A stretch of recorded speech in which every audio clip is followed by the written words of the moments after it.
How much does fear play into preventing us from grasping perspective, though? Oh no, fear is everything. Yeah, like if there was one concept that I would suggest to people to take a daily confrontation with, is fear. The problem with fear is that it lies, right? So fear tells you, hey, you know, if you say that to that girl, she's gonna know she has you, you know, and she'll never really be attracted to you if she knows how much you attracted to her. Don't say that, no. How we get her is when she walks by, ignore her. Right, it's a little, You know, it's like, pop it on your shoulder. fear tells you dumb shit like that, right?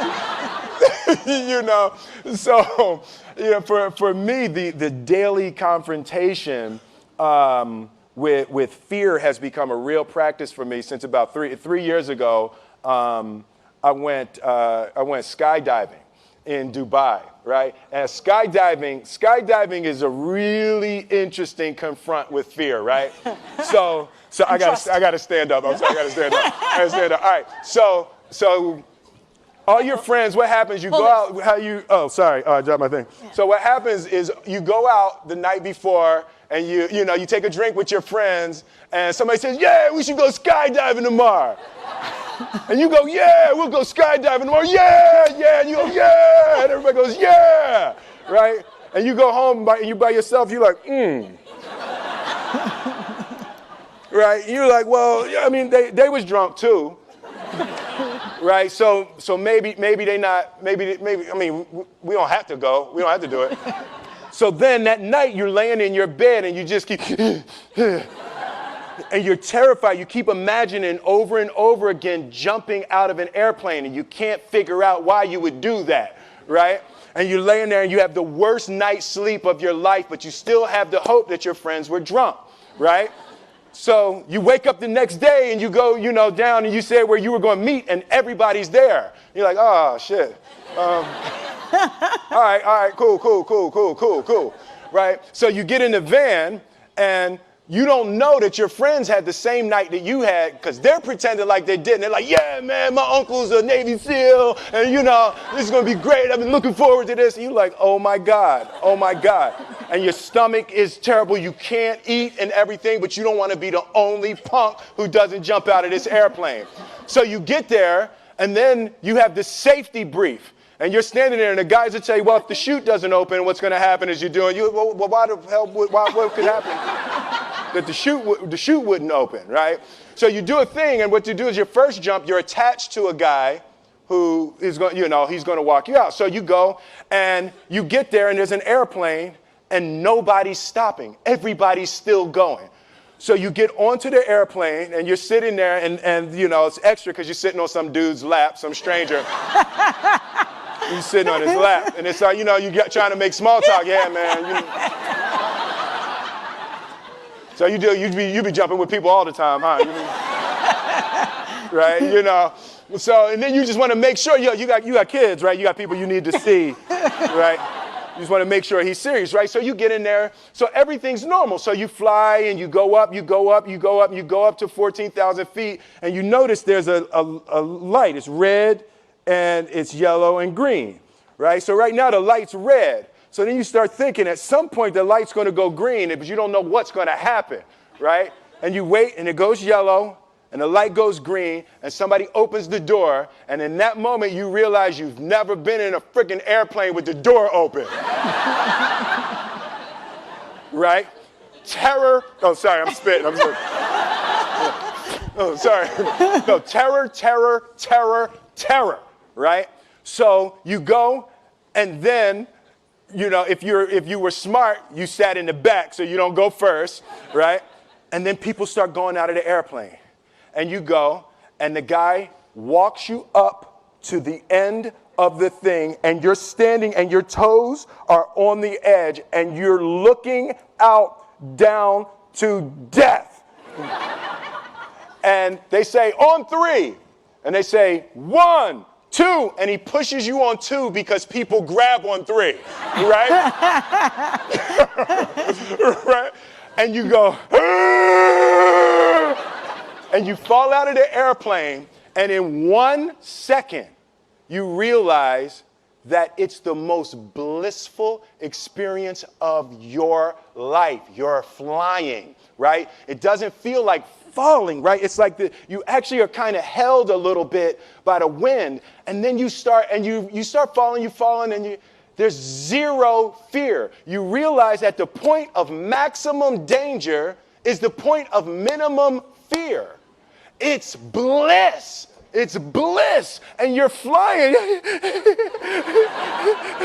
right? And you're doing that, and then 20 seconds, 25 seconds, 40 seconds, and you have enough time to just kind of be like, oh, shit, that's that building. I saw like that one. Oh, you can see the ocean. Right? You start doing all of that, and the lesson for me was, why were you scared in your bed the night before? What do you need that fear for? Just don't go. Why are you scared in your bed 16 hours before you jump? Why are you scared in the car? Why could you not enjoy breakfast? What did you need that? The fear is fear of what? You're nowhere even near the airplane. Everything up to the stepping out, there's actually no reason to be scared. It only just ruins your day. You don't have to jump. And then in that moment, all of a sudden, where you should be terrified is the most blissful experience of your life. And God placed the best things in life on the other side of terror. On the other side of your maximum fear are all of the best things in life. You know? Mm-hmm. So that was sorry. So that was, no, it's good. That was it. Yeah, that was my experience with skydiving and fear. All right. All right. So practically speaking. But I didn't like that take. I'm going to do it again. Back to the top. I can sell that better. Oh, no. When you decide to do something like that, like how does it work practically? Do you call your wife and be like, I might be dead tomorrow. Right. No, but that's. But I made a drunk promise. Yeah, I made a drunk promise. Yeah. How about this? So I jumped. I had such a mystical, powerful, spiritual experience. I flew home and got my sons, and I went back, and 10 days later, my sons jumped, right? Yeah. Now, that was a little different. Oh, see, that makes me stand up, right? Because I'm scared, right? So Jaden went first, right? Jaden wants to do everything first. So I'm sitting there and I'm like, yeah, my sons are going to have this crazy experience. And then Jaden went out of the airplane. And I was like, Then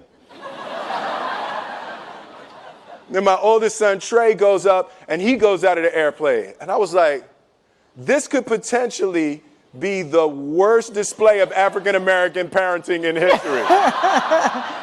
Right. I was like, both my sons just fell out of an airplane. Jumped. Right? Jumped.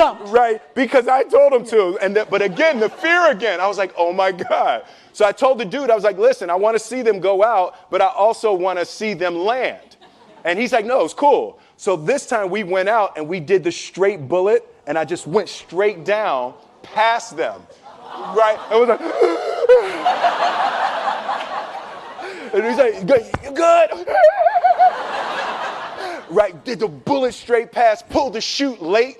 Oh, sorry, this makes me spit. I'm sorry. Pulled the chute late, landed, and then videoed them coming down. But it was like, they had the same thing, the same experience with the fear. But that I'm telling you, the confrontation with fear is an absolute magical way of facing the things we have to do in this life.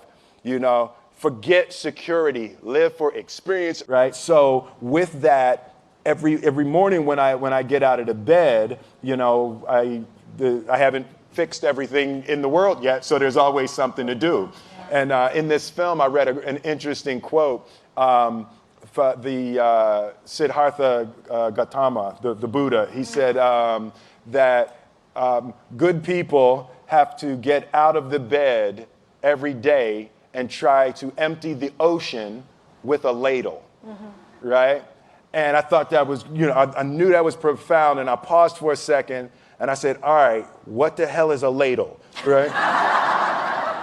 right? So that, I touched it on my iPad, it's ladle. Oh, it's like a big spoon, Okay. As we it's say like in a Philly. soup spoon. Yeah, it's like a soup spoon. I was like, why are you a soup spoon? So trying to empty the ocean with a soup spoon, as the mentality of how you wake up every day to try to do good in the world. So for me, I'm really driven by continually trying to elevate my mind and elevate my spirit and care for my body, and to be able to love as many people as effectively as possible with this mystery of life that I've been given.